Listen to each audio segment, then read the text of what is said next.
की फौज के घेरे में बैठे हैं हम। अगर वो सिवा फिर भी यहाँ पहुंचा तो हम उसे सूरमा ही समझेंगे। बड़े बड़े सरदार तो आपके नाम से ही कांपने लगते हैं हुजूर। इस इतनी बड़ी फौज में आने की हिम्मत वो सिवा कर ही नहीं सकता।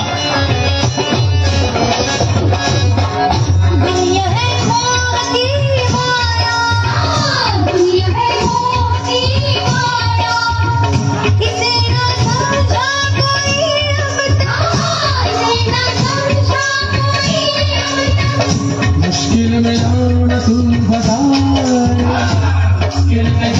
तुम फसाए, रहेगा बैठा यूं ही कब तक,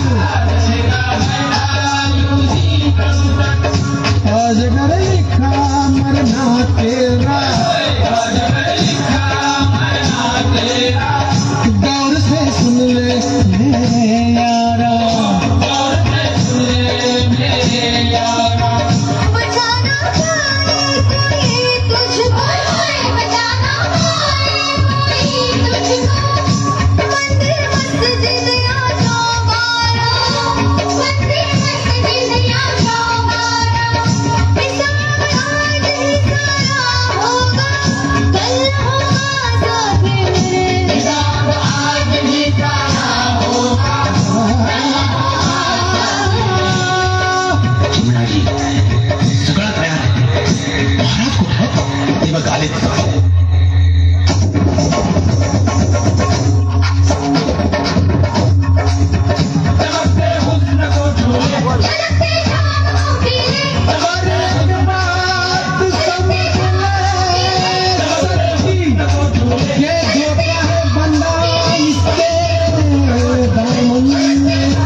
राजगडावरून वाऱ्याच्या वेगानं आलेले महाराज लाल महालात वादळी धुमाकूळ घालून कोंढाण्याकडे पसार झाले। मुघल सल्तनतीच्या प्रति औरंगजेबाची आणि त्याच्या 1.25 लाख फौजेची दाण उडाली।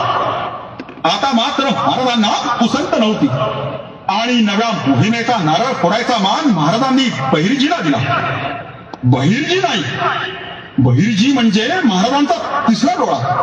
1000 गुणांचा खंडोबा असतो, नौबत दळाणू लागली, शिंग करणे ताशे कडाडू लागले, 8000 मराठी स्वार तवळत सुटले। सुरत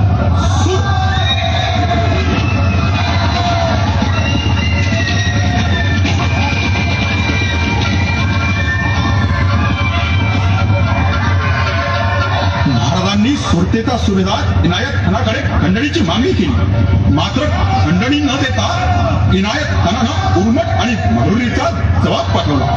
आता मात्र महाराजांचा नाईलाज होता। सर्वोपरी मराठी फौजेला सुरतेत घुसून खंडणी गोळा करण्याचे आदेश द्या। मात्र स्त्रियांना, मुलांना, वृद्धांना, फकीरांना, गरिबांना, कोणत्याही प्रार्थना स्थळांना आणि गायींना तोशिष लागणार नाही याची काळजी घ्या.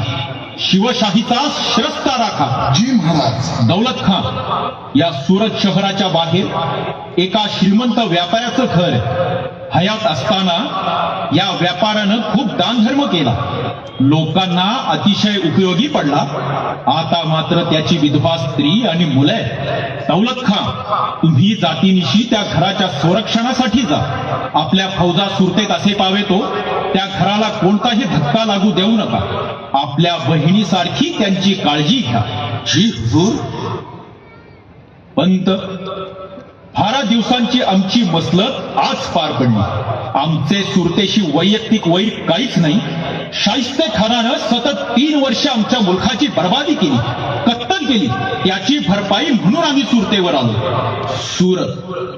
सुरत औरंगजेबाची म्हणून आम्ही ती मारली. दण दणला डंका